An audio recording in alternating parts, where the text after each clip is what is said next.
y'all, it's everybody's mama and it's time to cook. We're making gumbo, y'all. Yes, go ahead, get you some ingredients. You're gonna need garlic powder, granulated onion, black pepper, parsley, some accent, paprika, one of my favorite no salt complete seasonings.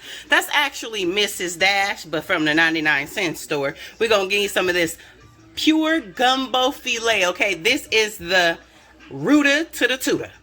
We're gonna need some Old Bay, and this is some like old Zatarain season I had that's gonna help me just spice up a little bit to what I already got going on over here. And of course we got our legs, shrimp, and sausage, baby. Let's get down to it.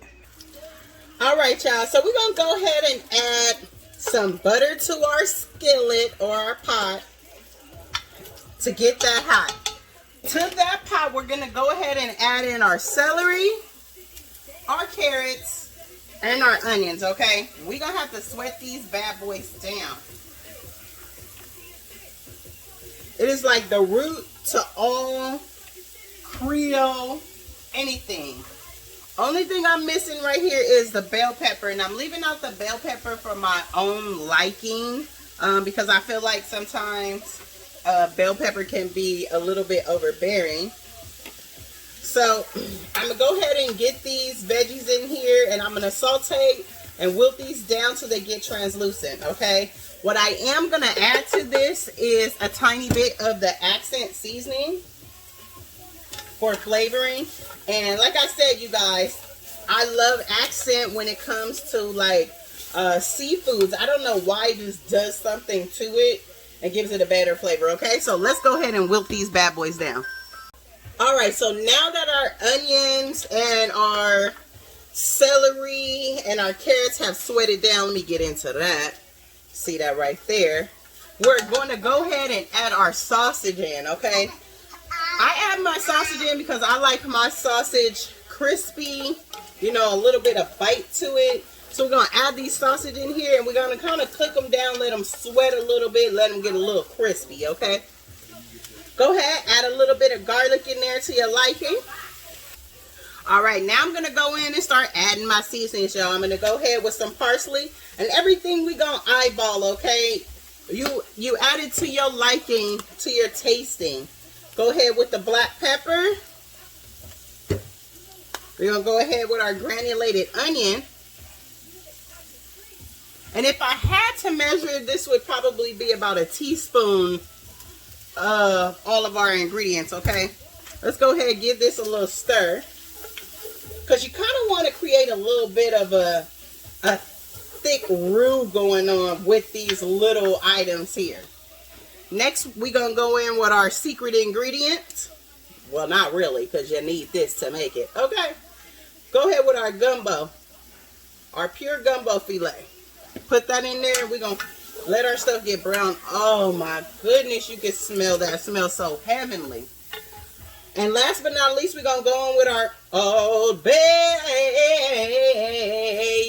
Yeah. Go ahead and put that in there, baby. That's starting to smell good. All right, y'all. So now that our stuff looks like this, almost kind of darkened and black, we're going to go ahead and with our chicken broth. And I like to use chicken broth because it gives more flavor, but you can use vegetable broth. I just don't recommend beef broth. I mean, don't nobody want to eat beef broth and seafood. I'm going to put about half of this one too. All right. Now we're going to bring this to a boil, okay? Once we bring this to the boil, we're going to add in our Zatarain seasoning.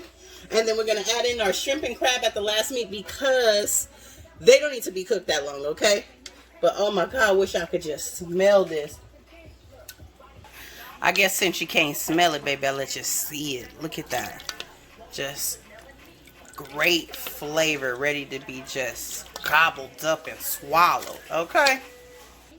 All right, so to our chicken broth, we're also going to add roughly about 2 cups of boiling hot water, okay, that I had over to the side.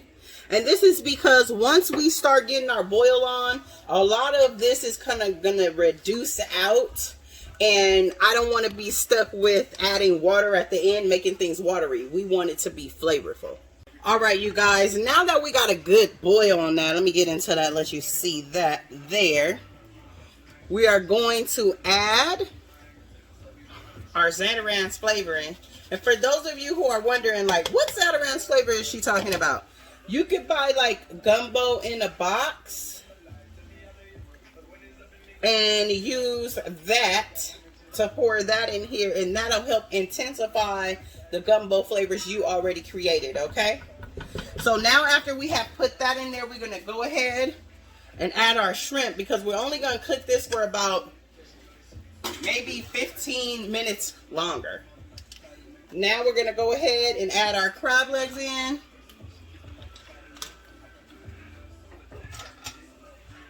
And make sure you have washed your seafood prior to you know, adding everything in here. It's very important. I cannot stress enough. You know, I used to work at a grocery store, and not all grocery stores take care of their food correctly. So it's up to you to make sure that, you know, you are making sure that your family is safe once you get home. All right, enough of that. So we're going to go back in with another 2 cups of water and put it in here so that the liquid is covering the seafood. If you want, you can also do more chicken broth. Keep the flavor going, but I just suggest being careful, because remember, all of these things have sodium and it could be super salty. So that's why I like to use hot water. All right, y'all. Our gumbo is done. When you see those shrimp starting to look like that, oh my goodness, I wish we had smell-o-vision. All right, and then we got that, and we're gonna serve it up with our rice, baby. Bon appetit.